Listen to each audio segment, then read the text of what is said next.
ഉഹുദ് യുദ്ധം നടന്ന സ്ഥലമാണ്. ഈ കാണുന്ന മലയാണ് ഉഹുദ് മല എന്ന് പറയുന്നത്. ഇതിന്റെ തൊട്ടടുത്തൊരു കുന്ന് കണ്ടോ? ഇതിന്റെ പേരാണ് ജബൽ റുമാത്ത്. എന്താണ്? അതുപോലെ തന്നെ മറ്റൊരു പേരും കൂടി ഉണ്ട്, ജബലുൽ ഐനൈൻ എന്ന് പറയുന്ന പേരും കൂടി ഉണ്ട്. ഈ രണ്ട് പേരിലും അറിയപ്പെടുന്നത് റസൂലുള്ളാഹി സ്വല്ലല്ലാഹു അലൈഹി വസല്ലം യുദ്ധ സമയത്ത് 50ഓളം വരുന്ന അമ്പെയ്ത്തുകാരെ നിർത്തിയിരുന്ന കുന്നാണിത്. ജബൽ റുമാത്ത്. ആ കുന്നിന്റെ മുകളിൽ നിർത്തി റസൂലുള്ളാഹി സ്വല്ലല്ലാഹു അലൈഹി വസല്ലം അവരോട് പറഞ്ഞു, നിങ്ങൾ ഇതിന്റെ മേലെ ഇറങ്ങരുത് ഞാൻ പറയാതെ. പക്ഷേ യുദ്ധം ആദ്യഘട്ടത്തിൽ വിജയിച്ചു അല്ലേ? വിജയിച്ചപ്പോൾ വനീമത്ത് മുതലൊക്കെ കുറെ താഴ്ത്ത് കിടക്കുന്നുണ്ടാവും അല്ലെ? അത് മറ്റുള്ള സ്വഹാബത്ത് പെറുക്കുന്നത് ആര് കണ്ടു? ഈ മേലുള്ള 50 ആൾ കണ്ടു.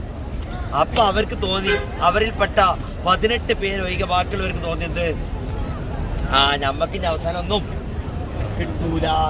അപ്പോൾ ഇവരിൽപ്പെട്ട ഈ നിർത്തിയ ആൾക്കാരിൽ പറഞ്ഞു, ഒരാൾ പറഞ്ഞു, റസൂല് പറഞ്ഞുകൊണ്ട് ഇറങ്ങണ്ടാതെ നമ്മളിവിടെ നിൽക്കുക പോവല്ലേ, ഓയിൽ അത് കൂട്ടാക്കാതെ എന്ത് ചെയ്തു. അപ്പോൾ ആ മലയുടെ പിറകിലുണ്ടായിരുന്നു ആര് നിൽക്കുന്നു? ശത്രുക്കൾ പിന്തിരിഞ്ഞാൽ അവിടെ നോക്കിക്കണേ, ഇതിനൊക്കെ ചാൻസ് ഉണ്ടോ?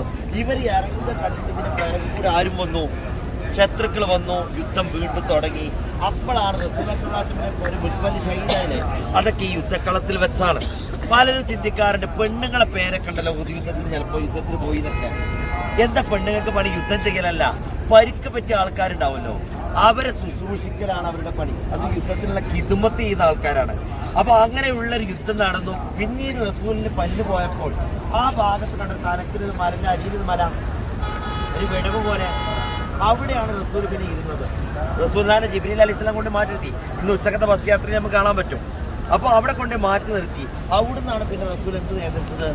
യുദ്ധം നിയന്ത്രിച്ചത്, വീണ്ടും വിജയത്തിലേക്ക് കൊണ്ടുവന്നത്. നമ്മൾ പറഞ്ഞില്ല, പരിക്ക് പറ്റിയപ്പോൾ അലിയാർ തങ്ങൾ പോയിട്ട് വെള്ളം കൊണ്ടുവന്നു.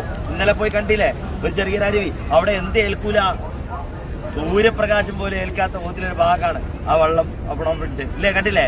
അതാ അള്ളാഹു